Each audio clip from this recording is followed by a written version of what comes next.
Hi there guys, it's Ross here from energizeforlife.com, and this is my video in response to the question and answer request that I put out last week. So the first question, which is basically on weight gain or weight maintenance on the alkaline diet. Now basically on the alkaline diet you're not going to lose weight if you don't need to lose weight. So if you're not carrying a lot of body fat, you won't lose weight. The only time that this will happen is if you're not doing things quite right. So if you're there, basically there's a couple of really common but easy to fix mistakes that can be made when you first start the alkaline diet. So the main thing, the mistake people make is they don't eat enough. That's the essence of it. And I've got a bunch of tips on this, but basically it's so easy to undereat on the alkaline diet, especially when you're coming from a standard sort of Western diet, when you're used to having lots of pasta or rice or other carbs like bread and all those types of things. You basically have to be able to replace those calories. And to give you some perspective of this, a serve of rice is about 300 calories. And a serve of spinach is about 15 calories. So vegetables are just not calorie dense. So you have to make up those calories. If you have a calorie deficit, you'll probably start losing weight. Your body will start to drop weight, like muscle weight, and that is the last thing you want to do. So you have to make sure you eat enough. You have to make sure you're satisfied. And I've got, I think, 4 or 5 tips to make sure you're doing that. So tip number 1. Get loads of beans and legumes into your diet. They're a great source of protein, a great source of fiber, and because of this, they're really filling.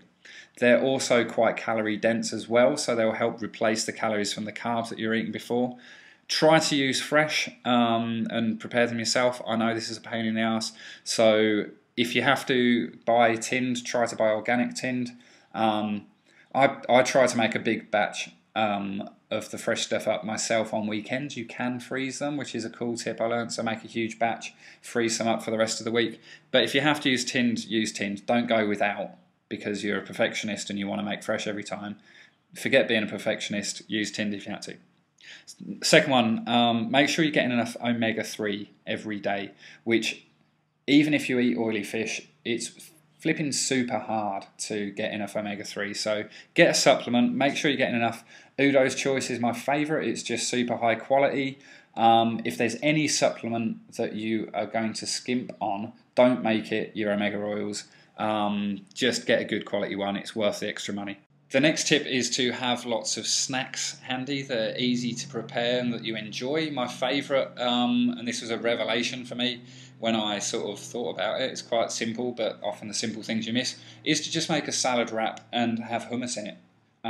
Really simple, really filling. Try to get sprouted or wheat gluten-free wraps. If you can't, again, don't worry about being a perfectionist, just go for it anyway, use normal wraps. The next tip is have lots of nuts handy. Try not to go for peanuts or Brazil nuts because they can become quite acidic when they're stored. So go for almonds, go for seeds like sunflower seeds, pumpkin seeds.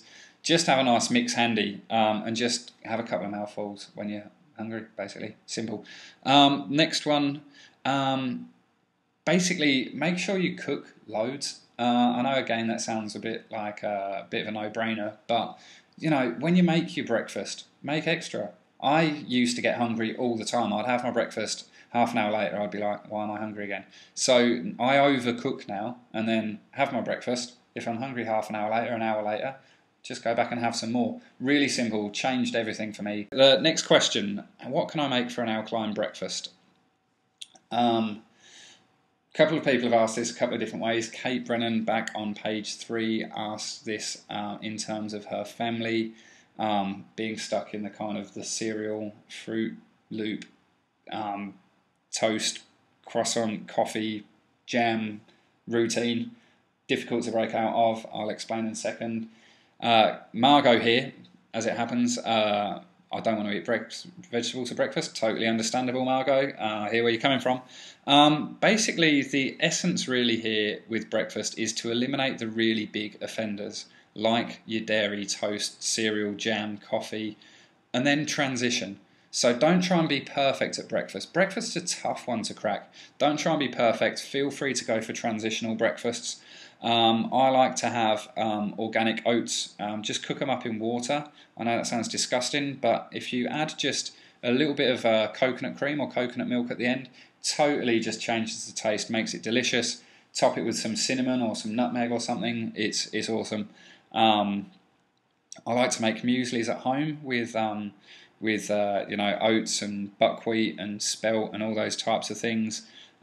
Chuck a bunch of nuts and seeds in there, make it with almond milk, delicious, reasonably alkaline, keeps you filled up, quite a good transition one. Some other ones that I like to have, quinoa for me, awesome, awesome, awesome. Put quinoa in salads, put quinoa with your dinner. It's a fantastic, fantastic, it's not even a grain, it's actually a grass. Nice and alkaline, full of protein, full of fibre, quite calorie dense. It will help with the problem in question 1. So a good transitional breakfast, cook up some quinoa, grate half an apple in there, top it with coconut cream, flipping delicious. Just, you know, cook up some, like, something, this is one I like to do, I think it's in my recipe book, just cook up some fresh tomato with garlic and red onion, some zucchini or courgette depending on where you're from, some eggplant again, or aubergine depending on where you're from. Just cook that up a bit, it tastes delicious, serve it with some avocado. You know, it's just really easy to start getting creative with this kind of stuff. And you know, if you have to, just try and go alkaline 1 day a week to begin with, then 2 days a week, then 3 days a week, so on and so on. I always say it, don't try and be perfect from the start. Transition, don't, you know, go cold turkey, don't try and be tough on yourself. It doesn't work. Go easy on yourself, still enjoy your food. Okay, there's actually, I'm going to be bringing out some videos next week, and I'll touch on that now because it's a cool thing to do, and it's something that I've done, and it really helps with all meal times, not just breakfast. And just, it's to basically take your favourite breakfast, think about what it is, think about your favourite cooked breakfast, right? And now think about, you want to go 70% alkaline, 30% acidic. So think about all the things you can change. What are all the little changes you can make to that meal to make it more alkaline? Swap out a few ingredients, swap in some more alkaline ingredients. Cook things in a more alkaline way, you know, don't fry stuff in crappy fats. You know, use coconut oil to cook with, or steam things, or poach things. You know, you'll be surprised. You can make your breakfasts a lot more alkaline and still feel like you're eating normal food. That really works. I'm coming out with a video on that in much more detail next week, so definitely look out for that because it's pretty awesome. Third question, raw versus alkaline versus blood type. Look, I'll go through each first. Basically, I like raw diet. I like eating raw foods. I think it's great. You know, you don't cook away the nutrients. You get all the fresh live enzymes, all of that stuff. My problem with the raw food diet is twofold. Firstly, I just think it's too difficult. I like our approach to the alkaline diet is not to try and be perfect. Make it so that you can still have a fun and social relationship with food. You can do that with the alkaline diet. You can't do that with the raw food diet. It makes it super hard to go out for dinner with your friends and socialise. It makes it hard at, you know, at gatherings and parties and occasions like that. A lot of people just fall out of love with food when they go raw. And I just don't see that as being sustainable. For all the guys out there that are raw and that are going for it 100% and sticking to it, awesome. If you can do it, brilliant. I'd totally take my hat off to you, and I'm sure your health is absolutely unbelievable. But I personally prefer the alkaline approach. I like to have a small element of cooked in there. You know, the alkaline diet by its nature is probably 50, 60, sometimes 70% raw in any given day. So I think it's a good mix. The other thing with the raw, the second point, is it's too reliant on fruit. I've gone raw before and just found myself eating an insane amount of fruit, and as you know, if you're into the alkaline diet, the sugar in the fruit is quite acid forming, so that's a challenge for me. And if you take fruit out of the raw diet, it's not possible. The blood type diet, I just don't know, man. I like sort of where he's going with it. It's been a few years since I've read Peter's book, and look, basically everything I've seen from Dr. Young, every time we've talked about the alkaline diet together, every time I've interviewed him, every time he's shown me stuff, every blood type that eats highly alkaline foods gets great results. Every blood type that eats highly acidic foods gets bad results. Everyone's blood, when they eat cucumbers, spinach, fresh veggies, fresh green leaves, their blood improves. Everyone that eats acidic foods like, red meat, like dairy, their blood deteriorates. I don't like that the book is out there saying basically certain blood types should eat a lot of meat and certain blood types shouldn't eat these beautiful alkaline foods. So I don't agree with that element of it. And like I said when I was talking about the alkaline diet for me, forget all the science for a second. Alkaline diet basically says exercise, stay hydrated, eat lots of fresh green vegetables and lots of salad, lots of nuts and seeds and get good fats. Don't eat crap, don't eat pizza, don't drink cola and booze and smoke, and basically don't be a couch potato and you'll be really healthy.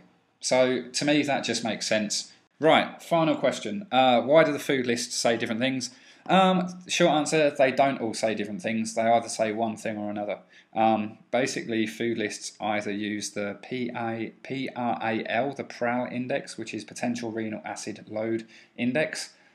This approach basically takes a food, burns it at a super high temperature, and then measures the pH of the ash residue that's left behind. This is cool in one way because it measures the pH determined by the mineral content of the food, which is cool. But the flaw in it is that it burns away all the sugar, and the sugar is probably the biggest determinant of the pH. So it's used in the medical scientific community for lots of stuff. I just don't think it's applicable here to the alkaline diet.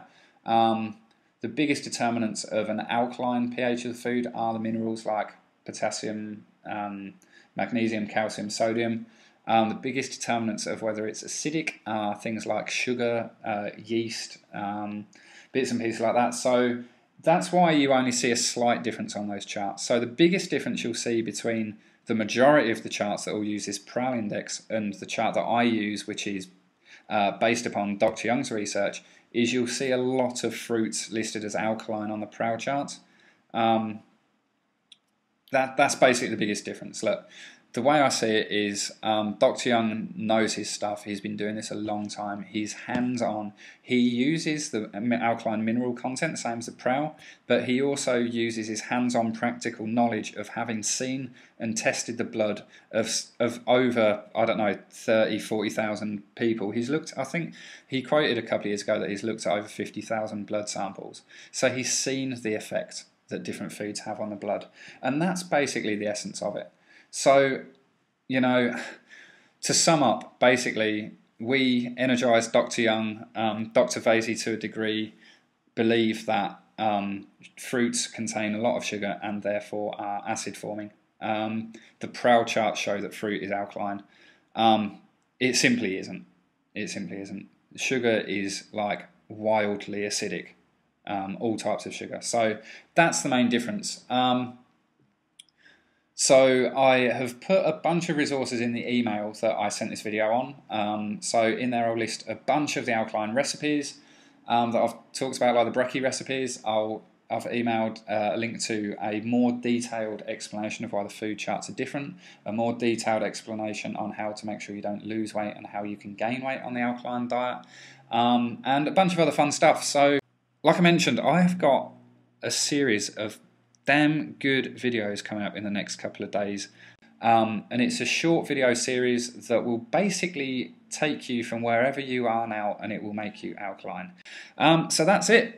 Thanks so much for, again, all of your questions that came on the blog. Like I say, over 300, there's I don't know how many pages, and it's just been so great to connect with all of you. If you want to connect with me, you can on Facebook, facebook.com/energizeforlife, all one word. On Twitter, twitter.com/energize_Ross. And if you like what I've done here, just go to my Facebook page, click like. I'd really appreciate that. It shows me that you, that what I'm doing is working for you and that you're appreciating it. And, keep in touch. Be good, stay alkaline, look out for those videos, and I'll see you then.